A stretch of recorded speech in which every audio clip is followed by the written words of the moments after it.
we lost our mind. Time took over you.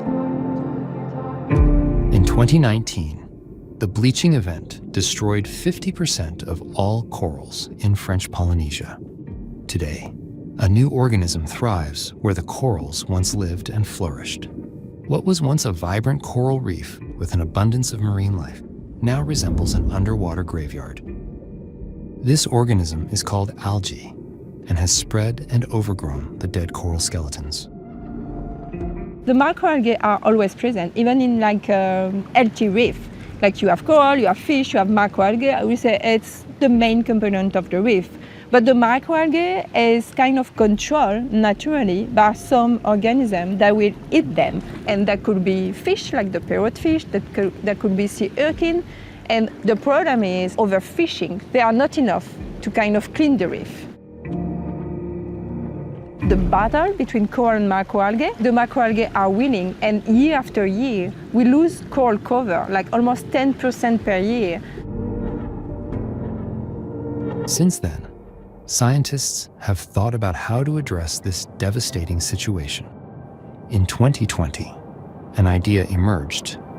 We developed this project where we decided that we're going to remove the microalgae manually to see whether, if we clean the reef, that could help the natural recruitment. And if we put back coral fragments, we could really enhance and boost the resilience of the reef.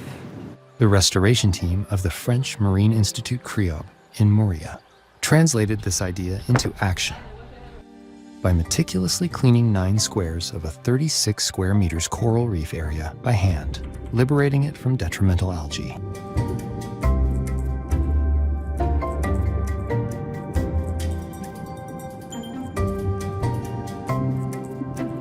It's scientifically proven that baby corals cannot thrive on algae overgrown underground. They would be rapidly overgrown by the algae and essentially suffocated. Soit c'est encore du tissu résiduel, soit c'est des algues qui commencent un peu à prendre le tissu dessus. It's almost 2 people going out every day. It's kind of the amount of human power that you need to maintain the square clean. Additionally, the coral reefs around the island of Moria are facing a new threat, once again at risk of severe destruction. The crown-of-thorns starfish has emerged from the depths, devouring the last remaining corals. It feeds on the coral tissue, leaving only bare skeletons behind. With no natural predators to control their numbers, the starfish population has exploded, overwhelming the reef as thousands consume every coral in sight.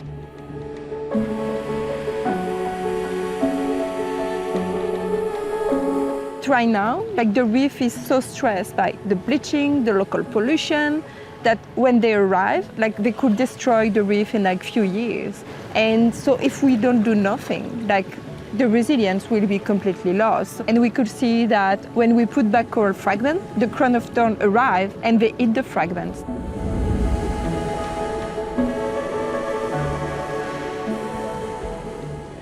So we decide that for that area specifically, we're going to kill the crown of thorn to kind of preserve the coral fragment that we put, because we don't want to lose the coral fragment that we put back on the reef.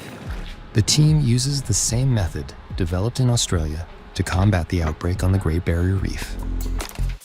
By injecting a special vinegar solution into the crown of thorns starfish, it dissolves within minutes, preventing the release of millions of eggs into the water column.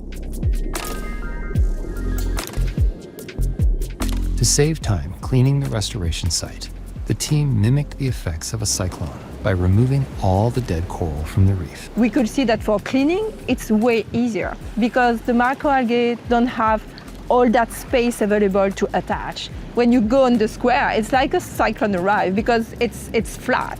So you don't have the 3-dimension of the reef, and you can even see it on the fish population. Even in a small area like this, you could see that you have less fish that are coming because they don't have any more the habitat.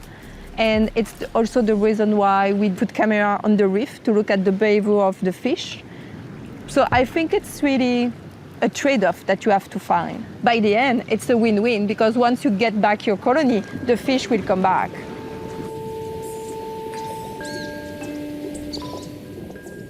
Then the idea is really to communicate about it and to talk to manager and to politicians so they can really reinforce like the policy against overfishing. This research is crucial to evaluate whether a clean reef has better restoration prospects than an algae overgrown one. We went from like 40% of microalgae down to 10%. So it's really working if you do it.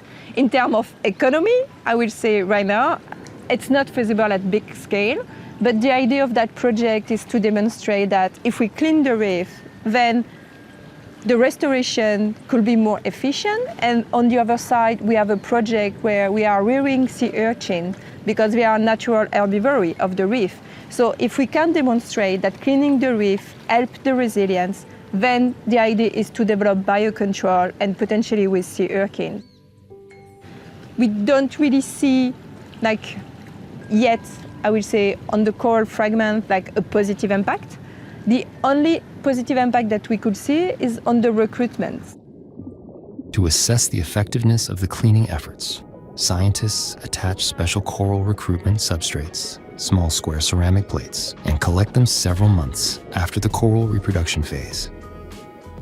In the lab, they analyze these plates to determine if and how many coral larvae have settled and begun growing into new baby corals. Under UV light, the coral tissue fluoresces, making the millimeter-sized corals visible to the researchers. Il n'y en a qu'une. Elle est juste ici. We have 3 times more larvae that settle on the square that we clean. The project that has been funded for 2 years, but after 2 years, I would say it's just the beginning of it. And so we really need to continue for at least 3-4 years to really have a good understanding of how efficient it is. But right now, we really need to have the proof of concept that cleaning is very helpful. And so if we put back herbivore, they will do the cleaning for us. The answers to these questions will unfold in the future. The goal of the project is to ultimately enhance coral resilience and support the development of new and healthy reefs. To support the work of Science for Reefs, visit www.science4reefs-cnrs.com.